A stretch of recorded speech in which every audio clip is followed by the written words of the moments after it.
Hi there, this is Stephanie Benedetto Padavani with the Wild Creation Stories podcast, where we explore the nature of purpose, creation, identity, and reality through the magical lens of our stories. Today's story was inspired by a comment that a friend of mine made to me. He said, "It's like you're writing your story and reading it at the same time." And I thought that was such a curious image that I wondered what would happen if I sat down to write something about it. And this is the story that resulted.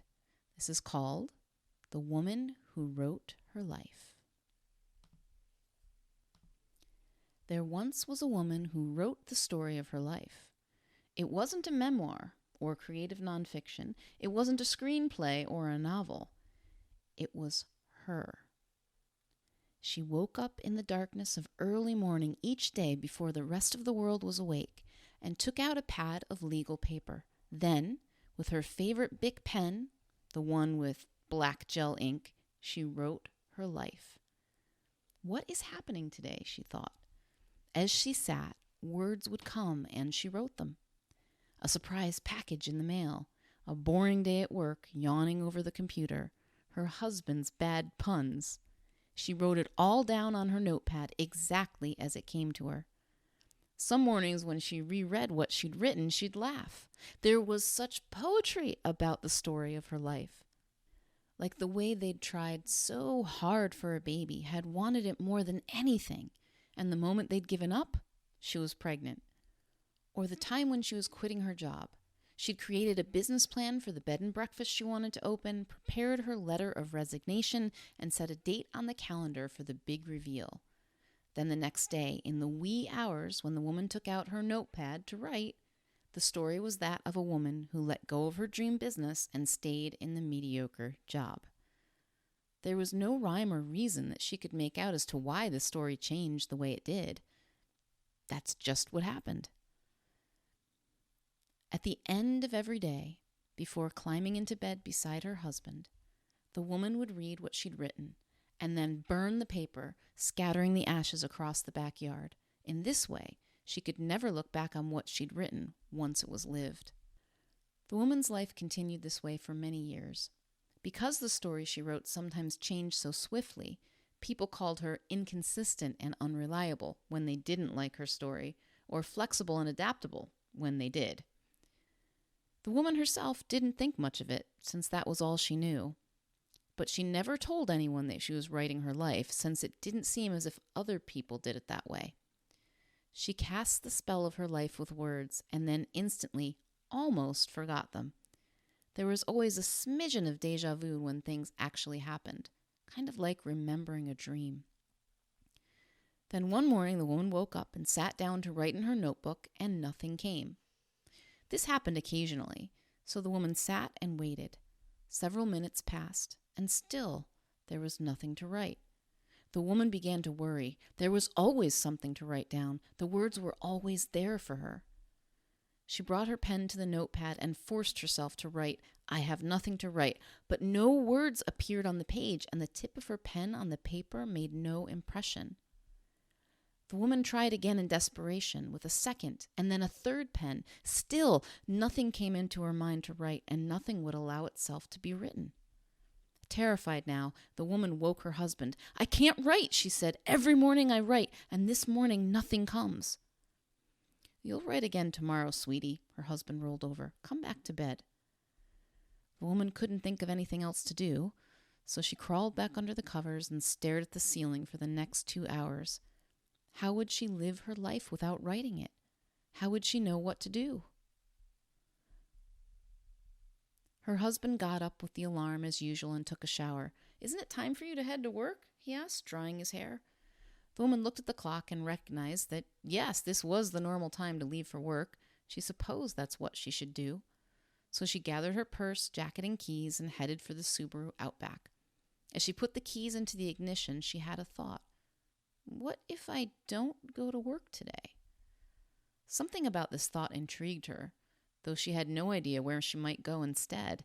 She sat in the car for a few minutes before it occurred to her that she could put it in drive and just see where she ended up. When she reached the end of the road, she went right, because that's what came to her. At each turn, she went right or left and sometimes turned around, whatever occurred to her. This isn't so different from writing my life, she thought. I just show up and let it happen, except this doesn't require a pen. It was also very different not being able to read it beforehand.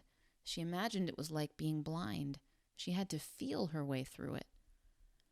The woman drove and drove in whatever way came to her until she arrived at a lake she'd never seen before. It had been hours, and she had no idea where she was. There was a rowboat with oars sitting on the stony beach beside the lake, as if it had been waiting for her. The woman kicked off her heels, climbed into the boat, and began to row.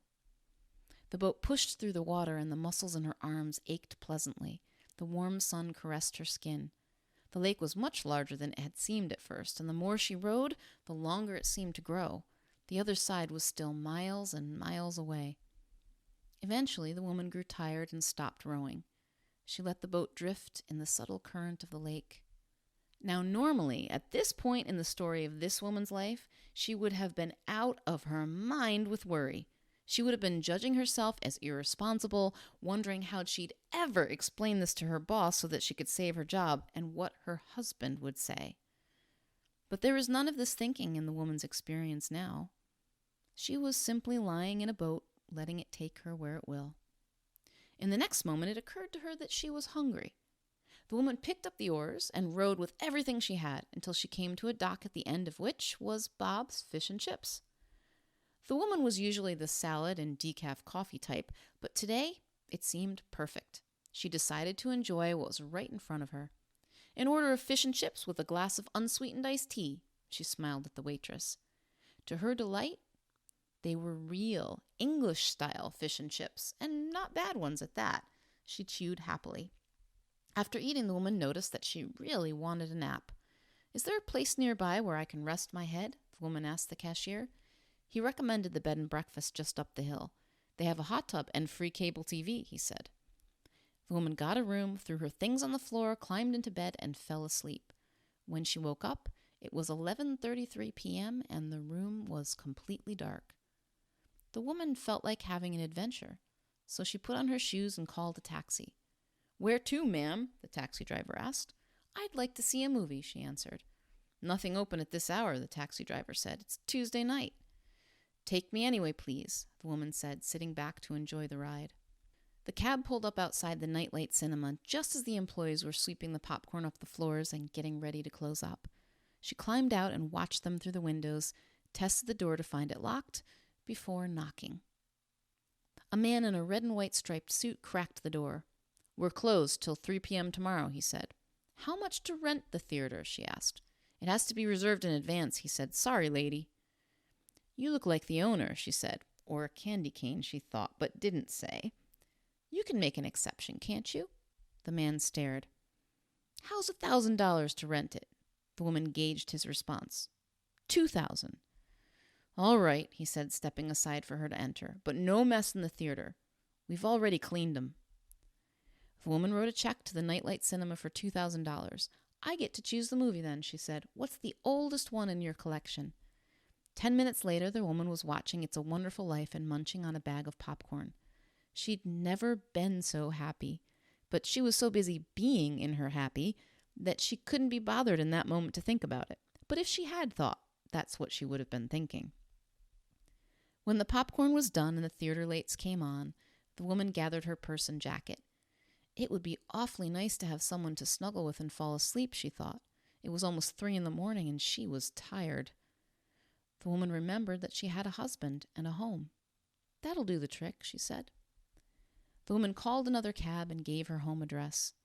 When she crept into the bedroom, her husband bolted upright.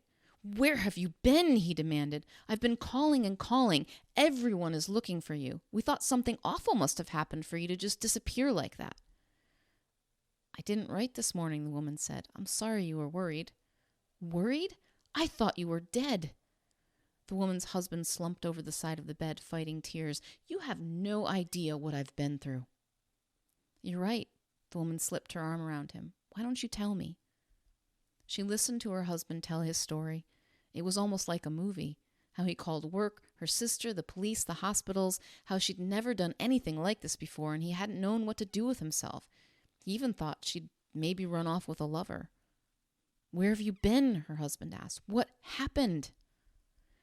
The woman thought for a moment about how to explain. "I didn't write this morning, so I didn't know what to do. I just did what came to me, which led me to a lake and a boat and fish and chips and watching It's a Wonderful Life in the movie theater." "You just ran off without telling anyone because you didn't write this morning?" Her husband's face was bright red. "I ought to tell you to get the hell out. I can't believe you." The woman felt many things, confusion, sadness, and amusement among them, but no guilt. It was simply what she'd done, even if she would do it differently next time. "I am sorry for causing you worry," she said. "The next time I go off unexpectedly, I'll leave you a note." "At least there's that," he said, rolling his eyes. "Would you like to sleep now? I'm exhausted, and you look like you could use some beauty rest too." The woman tucked her husband into bed and kissed him on the forehead. "I'm going to take a shower and then I'll join you." "You're not going to run off again?" her husband asked. "I don't think so," she said. "This is what I'm doing right now." The woman showered and put on her silk pajamas, then curled up next to her husband who had already fallen asleep. She thought about the day and what she'd chosen to do. The woman couldn't say why she had done any of those things, other than the fact that she'd wanted to do them. There were other things she might have liked to do, but she hadn't done those. What made the difference, she wondered? With all the things there are to do in the world, why did I come home? It wasn't a question she could answer, really. Coming home had just seemed like the thing to do. She wondered what might be the thing to do tomorrow, but only for a few seconds, because she liked the idea that anything could happen. She drifted off into a deep and dreamless slumber. She would know what to do tomorrow when it came, and not before, because she was done writing her story. Now, the story was writing her.